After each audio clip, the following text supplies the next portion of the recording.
We are live and ready to go. All right, Mark, how are you, man? Yeah, I'm doing just fine, John. How you doing? I'm doing well, thanks. I'm doing well. It's always good. It's always good connecting with you and your family. I know we've kind of caught up before this is doing well. Um, I'm looking forward to talking with you, Mark, because you bring a lot of knowledge and expertise in the brand and integrated marketing communications world. You have a really cool background as far as just working with companies and having your own radio show. But when it comes, right now it's April 30th, 2020. We're in the middle of staying at home in the middle of COVID. Things are changing every day. Companies are trying to figure out, how do they move? How do they market? So what are you seeing in today's market? Like everybody else, we're seeing significant challenges, quite frankly. Hmm. And I think the number one challenge is that a lot of businesses are struggling and trying to grapple with this COVID-19. Yeah. We're seeing resources that were being allocated more freely basically have been paused, right? And now businesses, whether you have a client or a partner that you're working with, those resources have been put on hold.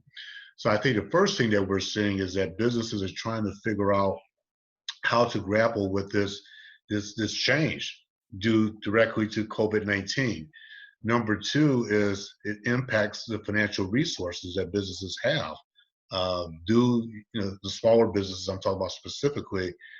Do they have enough resources in the bank to even think about whether or not they're going to be in business when this epidemic or this pandemic ultimately subsides? That's challenge number two. I think number three is people are not exactly sure from a business standpoint what they should be doing. They say they know what they should be doing, but I challenge people watching right now, if you're a business owner, use this time. Are you really sitting back and using the time to think about the big picture of your business? And what are you going to look like and what changes might you be implementing as a direct result, John, of this situation that we're currently in? Yeah. From a from a bigger business standpoint, I think the challenge too is is how do we continue to adapt to this change? So people working from home, people having limited resources, people using technology like this now to hold meetings. What impact will that have on a go-forward basis? So there's several changes that businesses need to deal with from a marketing and branding perspective as Yeah. well. So let's talk about big picture for a minute, because I think I think it forces people into thinking big picture. Because they're in the moment. They're seeing kind of where they need to grow, what they maybe were putting off. And so, what is an exercise that people can do to sit back and look at the big picture and really Yeah, kind of, start that's a mapping great that out? that's a great question. I mean, one is, and we get so wrapped up in the day-to-day operations of our business that I tell people at this point in time, pull the lens back right now, and start with the very basics. Start with your financials. Look at your P&Ls, for example. Look where you're losing revenue. Also compare that to your expenses. And let me hone in on the expenses for a second. As you review your expenses, we have certain expenses that we need to have, those fixed expenses. So now I'm going to have you hone in on your variable expenses, right? Things that we can control. So are you are you making sure that you have the expenses that you need to run your business? Hopefully the answer is yes. But if you look at the other expenses, I tell people, look at those variable expenses and say to yourself, do I need to spend resources there? Do Right. I need to have that membership? Do I need to have another variable expense that you can probably do without? Okay. Then what you do is you go back and peel the onion back and make a hard decision. So number one is go back, big picture, look at your financials and pull the lens back even further and take away those expenses that you don't need at this point to run your business. Number two is to look at your overall business strategy. This is a great opportunity to determine or to figure out whether or not the strategy that you're currently employing, it could be revised. Yeah. You know, what role now should we be using with technology? I have a face-to-face business. Historically, face-to-face meant getting in someone's face and shaking hands. Well, we can't do that right now. Right. So again, how do you use technology as part of your bigger business plan. So it gives you a chance to review your overall operating model as well. So those are two big areas that I would encourage people to go back and look at from a business standpoint as Yeah. well. The only thing that was well said. I appreciate that rundown. I would add to that that when you're going through your expenses, you really pay attention to what is an investment and what is an expense. That's exactly right. I think sometimes people cut things that are real that they view as an expense, but that are really an investment. And you can't cut some of that stuff off even though you're in a mode here that you need to ultimately grow long term. You know, a lot of people, that's a great comment. People don't know the difference between an investment and an expense, Right. right? The investment is longer term. And your hope is with any investment, you're going to get some type of return on it, Right. right? An expense is something that helps you to achieve a short-term goal or a longer-term goal, but that's what you're spending now. And so people need to understand the difference between the investment component versus the expense. Let me just put it in very simple language. If you're a homeowner, you purchase a home, chances are, what are you doing? You're purchasing a home as what? As an investment, right? You're hoping to get a longer term return on your investment of your home. However, the expenses that you have are day to day. You got to pay for your heat. You got to pay for your AC or whatever else you may have. You got to pay for other expenses that you have. Right. So those expenses are what you can control on a daily basis, on a monthly basis, even when you purchase a home. When you tie up that amount of money into your home in terms of an investment, we're hoping to get a return. Right. Same thought process as it relates to your business. Yeah, I agree. I agree. Let's talk about the difference. I always like talking about this when I talk to marketing and branding people because I don't think we can talk about it enough, and I think people get confused on the difference between marketing and branding. And what's the difference, and what comes first? The chicken or the egg, huh? Right, right. What comes first, the marketing or the branding, right? Well, And yeah. and is social media marketing? Is social media branding? Like, how does it all connect? You know, that's a great question, and people have a tendency of confusing the two. Correct. So market branding is actually a part of your marketing strategy. All right. So you need to understand Wait, say that exactly. again. You broke up a little bit. So branding is actually part of your overall marketing strategy. Right. So Right. so marketing comes here, and then branding is part of It's a the strategy. component of it. Right. So from a marketing standpoint, to answer your question, what exactly is marketing? Let me unpack that for you briefly. The role of marketing is really to establish relationships, is to identify specific needs with your customers, and then build a relationship with customers. See, what we've been taught is that marketing is advertising and it's promotions and it's distribution. No, those are specific components of marketing. So marketing is the bigger picture, Right. which is looking at the customers and building relationships with that. Now, underneath that marketing approach, you have specific tactics and specific programs. One is branding.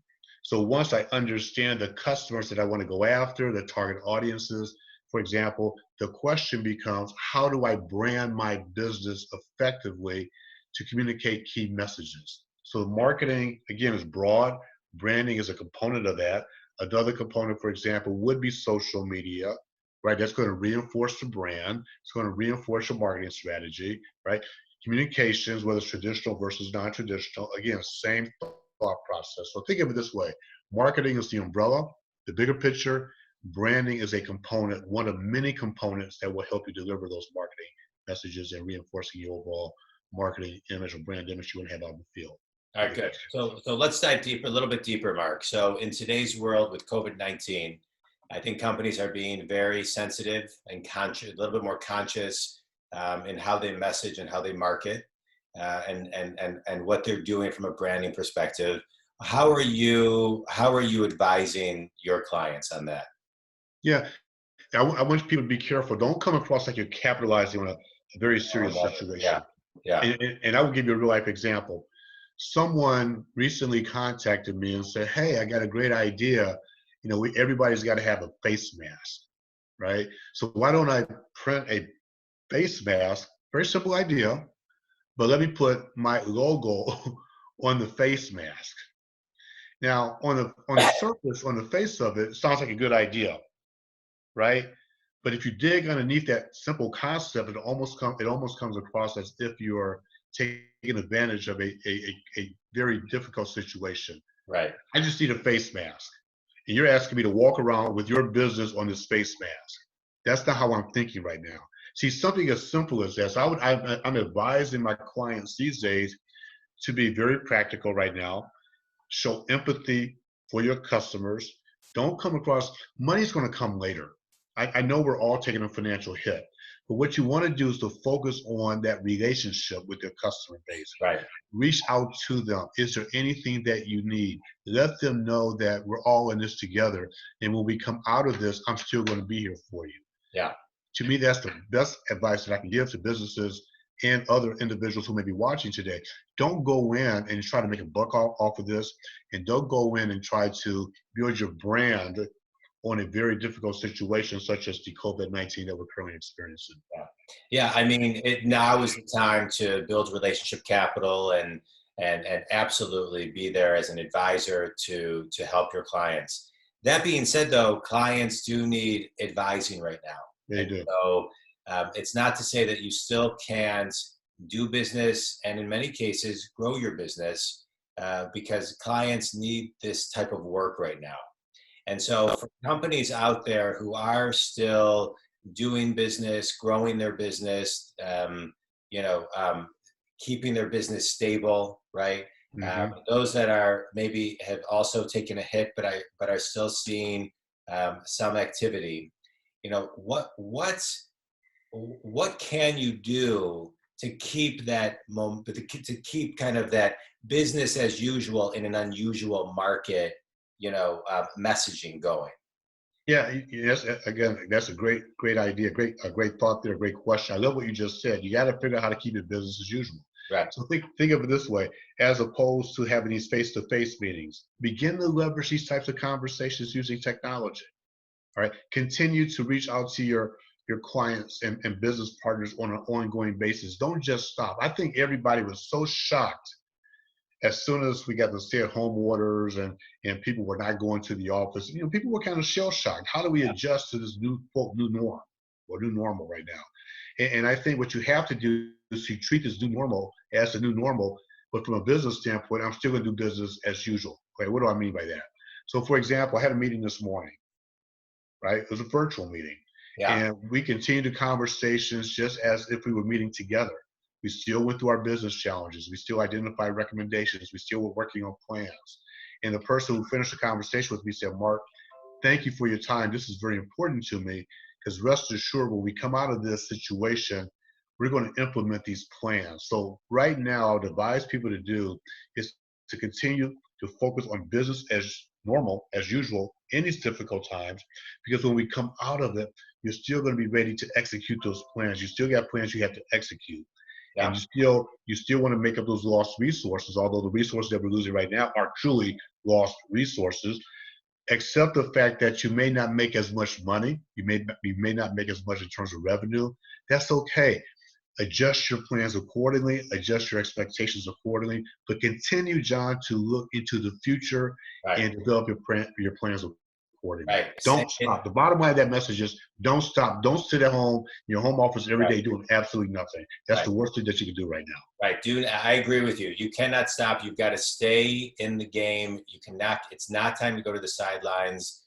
It is time to stay active, innovate, like you said, use the video, and figure out ways to continually connect with clients. Yeah, What I love about marketing and branding is it's another layer to connect emotionally with your clients. And you just cannot stop. But you brought up a point that I think is really important about planning and thinking about the future. I think that's really urgent. I advise a lot of my clients and a lot of the content that I produce talking about that because we can't get stuck in today only. We have hmm to have hope and faith and have something to look forward to post all of this. So I just want to echo the importance of knowing where you want to be, whether it's 1 year out, 2 years out, 3 years out, 6 months out, 30 days out, that's right. and just keep on planning so you have something to kind of work towards and not just be only in the day to day. So, And that's where people are struggling right now because they're correct. so Oh yeah, they can't see beyond the end of their nose, quite frankly. correct. But even and let's go back for a second. You're right. Think about even in the more traditional sense before we had these challenges. You still had your short-term plan, right? Correct. You still had a medium-term and maybe hopefully a longer-term plan. So Right. we're saying continue that process, just continue it under more unusual times, I guess, for the Right. lack of a better phrase. Well, I think this is not the first time something where we've been in a recession, right? I mean, where we've been in this type of, but it came so suddenly. It's been so dramatic and hard to watch that it's just been completely different. And so I think sometimes it just kind of freezes people, but so I think you have to give yourself space to feel like that. I read in a book, Atomic Habits, James Clear. Mm-hmm. I thought this was one of the most brilliant things I ever read. And I never thought about it like this. He said in the book, and I'm paraphrasing pieces of it, he said, you need to schedule time to worry. Yeah.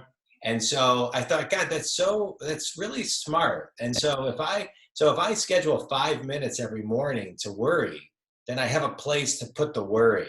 Not that I can't worry throughout the day, but it helps dissipate it. And I find myself doing that, Mark, like scheduling time. And then when my brain gets away with me, I'd say, oh, you know what? You got 5 minutes. And it reminded me of when I read the book Tuesdays with Maury by Mitch Albom. Yeah. You know, Maury talks about, I can't remember how many minutes, but he gave himself like, I think 5 or 10 minutes a day to feel sorry for himself. And then he was just, positive. I missed everything that was going on. And so I do think that we need to carve out space for the worry and the fear, but then we need to really kind of compartmentalize it and do our best to focus on work, family, and connecting like we are now. Yeah, and I think you're spot on because if nothing else too, John, what's happening is this whole thing has given all of us, myself included, a chance to slow down. Yeah. Slow down. And when I was talking to someone yesterday, I've actually had to borrow your phrase, I had think time. I Yeah. actually have time where I sit in my home office now. And whereas before I'm constantly going from meeting to meeting, conference call to conference call, doing whatever, and then you rush home at night, it's 8 o'clock at night. I've got time to sit in my home office, which is what I'm doing right now, and just think about my business. Yeah. And I think that's been the pause. That's been my aha moment is just to pause, take a deep breath and say, okay, here's what I need to focus on. If I get frustrated, yes, I've learned to kind of like step away, take a deep breath. Now Right. what I force myself to do too is I take a 2.5 mile walk every single day. I'll stop mid-afternoon, Good. usually about 3 o'clock in the afternoon, if I have no other commitments at that time, and I'll take 45 minutes for myself. Good for And I you. come back so fully recharged and refreshed. Yeah, it's important to get out and be with nature and just do something for yourself. I think that's critical. I find myself doing the same thing, going for a walk, walking my dog, walking, outside, Hmm. and just taking time. My family's all, is home, so I'm taking breaks in between and hanging out with them, and it's great. I mean, I'm loving that element of it, and Yeah. I'm cherishing it. I have two teenagers, 14 and 17, so my wife and I are loving that they're, stuck at home with us. So, Mark, tell everybody, who your ideal client is and how they can get a hold of you if they want to connect with you. Well, if people want to get in touch with me, they can certainly email me at Mark, M-A-R-K, not the C, M-A-R-K, at leegroupinnovation.com. They can go to my website. By the way, innovation is singular. They can go to my website, which is leegroupinnovation.com as well. In terms of clients, we have for-profit and nonprofit clients. We have small, medium, and large clients. Tomorrow, for example, I'm leading a discussion focused on preparing your business coming out of COVID-19. What do you do? What should you be doing right now? And so I work with nonprofit organizations as well. And so my partner in this event tomorrow at 1 o'clock is Michigan Women Forward. It's an organization run by Carolyn Casson, wonderful person, president, CEO, and they focus primarily on women business owners. So we have a plethora of clients across all industry, for-profit, nonprofit, as well. But it's a wonderful, wonderful experience. I'm having a blast doing it. I really enjoy it. Good for you. Good for you. And I know you got a radio show and a TV show, and you're on the radio all the time. So it's great to have you here and shed some perspective. Couple last questions. Favorite book you've read recently? Well, it's not recently, but I pull it out all the time. Believe it or not, Who's Moved Your Cheese? Or Oh, yeah, Who's yeah, Moved My Cheese, I think, right? yeah. I just had my kids read that. My kids read it 2 weeks ago. You know what? You know why I love that real quick is because it challenges you to think differently, and Yeah, it challenges you to be creative. We get so caught up in our own box, a little yeah, box every day, and if you move that piece of cheese, people get confused. They're not used to adjusting to change. So the book is focused on change. yeah. I gave my kids a list of business books that I want them to read during quarantine, and that's one of them. And I don't know if they picked it because it was the smallest, shortest book, but Probably. they both read it and loved it. And yeah, I think that's a great book, and I think it's a really relevant book to read right now and It to sure brush is. off and everybody to read, because you got to be innovative, you got to think, you got to move, and there's a lot of figuring out, not only today but over the next 12 to 24 months. A lot of evolution and change will come from what we're experiencing today. Exactly right. Yeah. Well, Mark, I can't thank you enough for going on this live with me. Always a big fan of you and enjoy connecting with you. So thank you very much, and thanks everybody for listening. Any closing thoughts, Mark? Thank you. All right. Let me turn this off. There we go. All right. Thanks, man.